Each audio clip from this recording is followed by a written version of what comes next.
So I have a confession to make. I love Ursula Le Guin's writing. I think, and I probably have stated this in the past, of all the writers I've run across in my reading, she is one of the best. I don't know if I would consider her the best, but she is very good at the craft of writing. I don't know if you'd call her the best at the craft of storytelling. I'm not saying that, but when it comes to writing, I think she knows what she is talking about. And Ursula Le Guin says something very similar to what I say. I have a writing rule, and I believe it's my first one.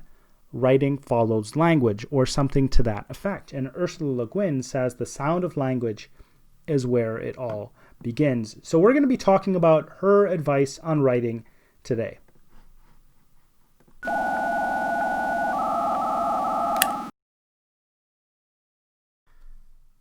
Welcome to How to Write Good. I am your host, Daniel Poppie. You can find out more about me at danielpoppie.com. If it is your first time here, How to Write Good is a writing podcast that seeks to find principles and advice that can be applied across a broad range of writing situations. If you've been here before, don't forget to subscribe, hit that like button below, and share. So what does Ursula Le Guin say about writing? She says the sound of the language is where it all begins. She says the test of a sentence is, does this sentence sound right? The basic elements of language are physical. The noise words make, the sounds and silences that make the rhythms marking their relationships. Both the meaning and the beauty of the writing depend on these sounds and rhythms. This is just as true of prose as it is of poetry, though the sounds of effects of prose are usually subtle and always irregular. I think this is a great place to start when you think about writing. If you do not know how to write, the first thing you should do, in my opinion, is focus on how, and in her opinion as well, is focus on how the writing sounds.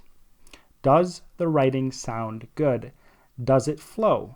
Do those sentences work together? Do those sounds work together? This is why I put such an emphasis on practice.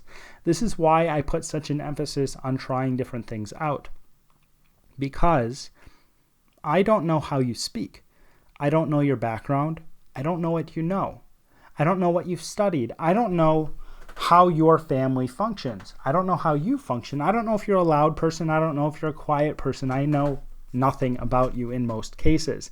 So I don't know how you should function in the world, right? I don't know how your writing should reflect you. I certainly think it is the case that each writer has a specific voice they write with, but I don't know yours. There's a lot of different aspects that go into that.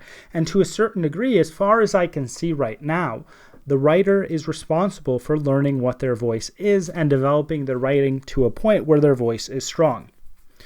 Seriously, I think that is definitely the case. I have never been in a writing classroom where I've seen a teacher teach writing in a way that actually addresses writing, how it actually works. I've never seen a teacher, at least they haven't displayed it to me. I've never seen a teacher explain or talk about writing in a way that they understand how the basics of the writing works. And I've been in quite a few classrooms, and I've been in quite a few situations where I've seen what teachers are teaching about writing, and I just think it doesn't fit. It doesn't, what might I say? It doesn't capture what writing is about. And for the most part, they leave you to figure it out by yourself. And this podcast is about trying to kind of give you the basic fundamentals, not the basic fundamentals, but think about writing as a principle rather than just things you should try. Because in most cases, if there is a teacher out there listening to this and you do teach writing, I'm guessing that you give students very specific instructions about how they should do their writing. For example, avoid adverbs. That might be one of the things you teach your students. Or do not end a sentence with a preposition. Or do not have dangling modifiers. But these aren't how to write. These are grammatical rules. There's a difference between how to write and grammatical rules. And I have, I guess, to a certain degree, seen teachers touch on things that are supposed to be better or that are supposed to teach better writing, but in almost all the cases, actually in all the cases that I have seen, those things that the teachers are trying to teach are more surface level things. Your writing should have different lengths of sentences. That is a surface level thing. Your writing should use simple words. Your writing should omit words.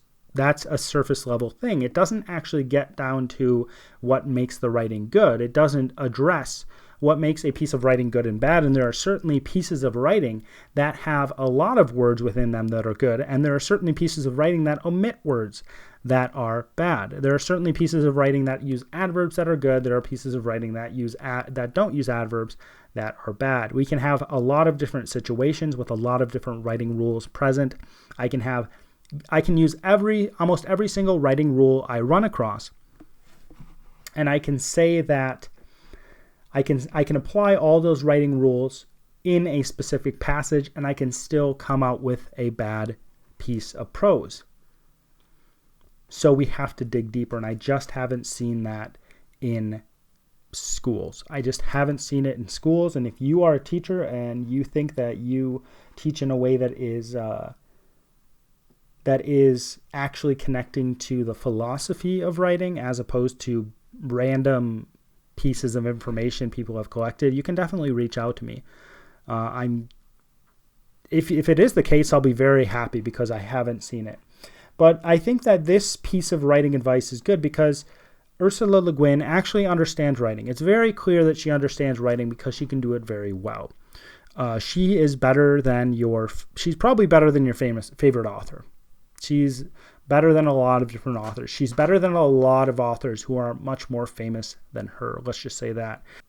And you don't have to take my word that we have to start with language when we write. You can take hers, and you can find her books, and you can read her books, and you can see that she is good at what she does. So take her advice. I'm gonna actually, I think that if you do that, I think it's gonna serve you better than a lot of the different writing advice that you get from a lot of different people and most writers themselves. I think if you take that advice and you start with the sound of language is where it all begins.